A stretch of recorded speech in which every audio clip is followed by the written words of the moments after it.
명상을 시작한 지 12일이 됐지만 자꾸 생각이 올라오고 잡념이 생기고 명상을 하면서도 여러 가지 생각 때문에 아직까지 괴로운 거예요.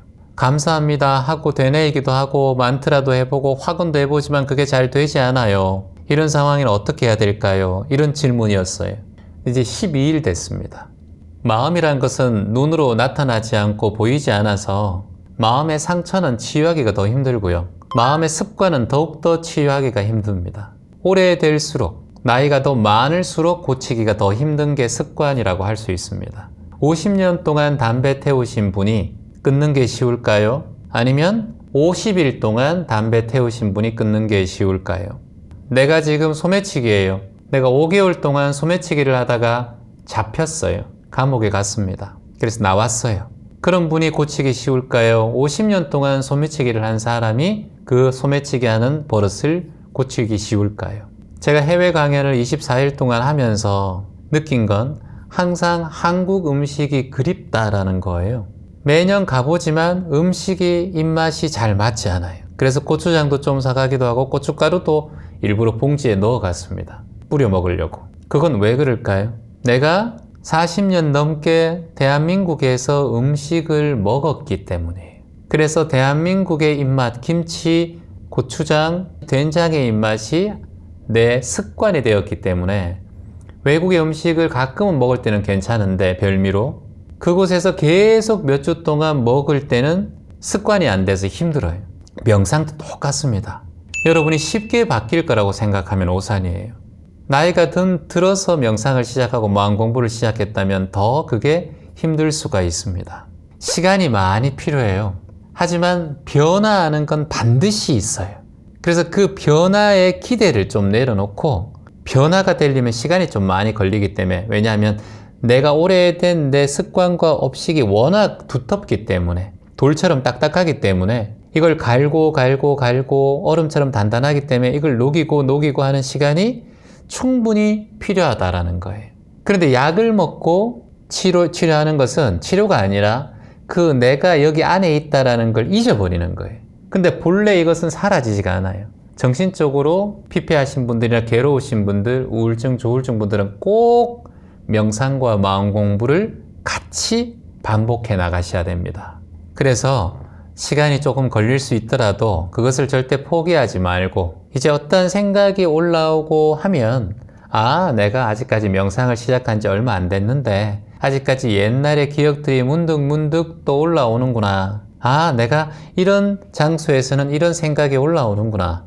저런 사람을 만나면 저런 사람의 생각 때문에 나도 영향을 받는구나. 이렇게 다만 연기되어서 인연으로 인해서 생겨난다는 걸 이제 배워가는 시간이에요.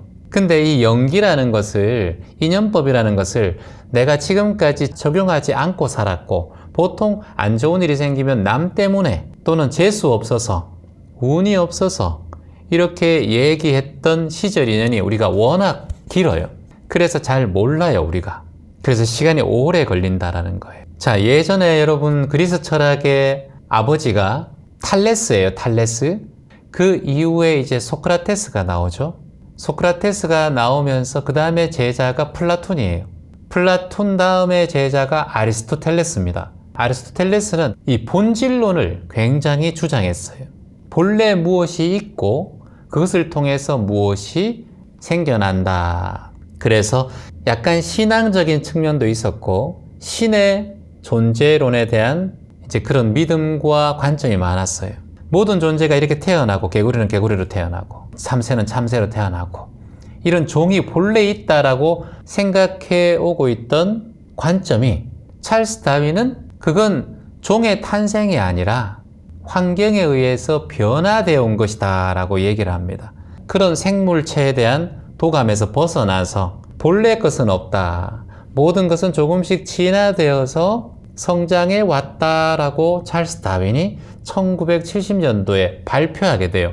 그런데 중요한 것은 발표하기 전에 수없이 오랫동안 고민을 합니다.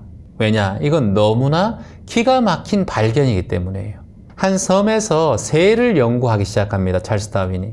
새를 자꾸 연구하는데 똑같은 종인데도 부리가 조금 다르고 발가락이 조금 다르고 깃털이 조금 다른 종들을 자꾸 20년 동안 연구하다 보니까 바뀌는 것을 발견하는 거예요. 어떤 아리스토텔레스의 이 철학이 한순간에 이 수백 년 후에 무너지는 거예요.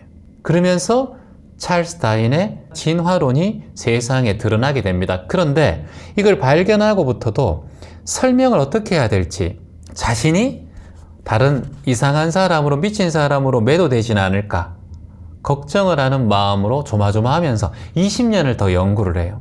그러면서 논문을 딱 발표하는데 자신이 그래도 다른 사람의 비난과 우려가 걱정이 되어서 이렇게 얘기를 합니다. 처음에 이건 내 생각입니다 라고 얘기를 해요. 근데 그전에는 본질적인 이론이에요. 본래 그런 것이 태어난다는 거예요. 인간은 인간이란 종 자체가 태어난다는 거예요. 그냥 처음부터 종교적인 영향을 받고 있었어요. 근데 찰스 다윈이 진화론적인 이 논문을 발표하면 이 신의 탄생의 이론을 좀 배격하는 게 될 수 있기 때문에 자신의 관점에서는 굉장히 위험한 부담이 있었다. 그러다 보니까 쉽게 발표하지 못했다는 거예요. 그래서 자연 선택 이론의 가장 중요한 것은 뭐냐면 주변 환경에 의해서 선택되고 변화한다. 이게 왜 중요하냐면은 다윈은 연기법에 대해서 자신의 마음을 접목했다라고 봐요, 저는. 인연법에 대해서 배운지 잘 모르겠지만 주변 환경에 의해서 선택된다는 게 뭐예요? 이게 연기법이에요. 말미암아서 일어난다는 거예요. 말미암아서 변화한다는 거예요.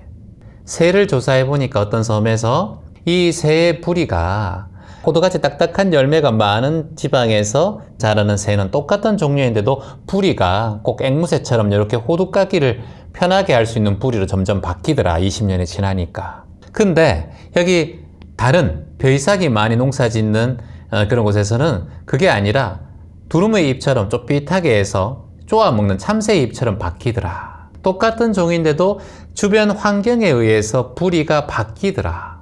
그러니까 주변 환경에 의해서 연기되어서 선택되고 변화한다라는 걸 깨닫게 된 거예요. 제가 왜 이 말씀을 드리느냐 하면 이런 위대한 과학자고 생물학자고 어떤 철학자들도 자신의 이론을 위해서 평생을 바칩니다. 그리고 이걸 사람들에게 설득하기 위해서 20년을 기다립니다. 이게 뭐냐? 기다림이에요. 그리고 부지런한 정진이에요. 그래야 자신만의 것이 만들어진다는 거예요.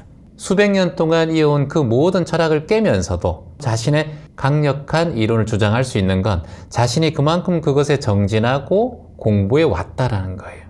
지금 우리가 마음 공부를 하는 사람들로서, 명상을 공부하는 사람으로서 이걸 일순간에 바꾸고 한두 달 만에 내가 마음을 다 안다. 그건 불가능한 일입니다. 학자들도 자신의 논문 하나, 자신의 정체성을 하나 발표하기 위해서는 수십 년 동안 그걸 파헤치고 깨달은 다음에도 그걸 위해서 또 몇십 년 동안 이론을 다시 한번 공부하는 거예요.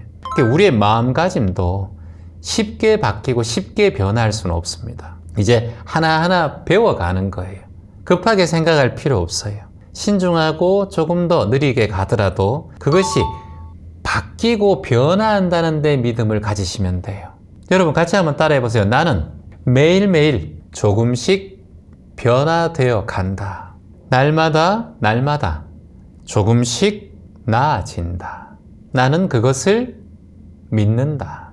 매일매일 조금씩 치유되고 있다. 날마다 조금씩 개선되고 있다. 멈추지 않는다면. 희망입니다.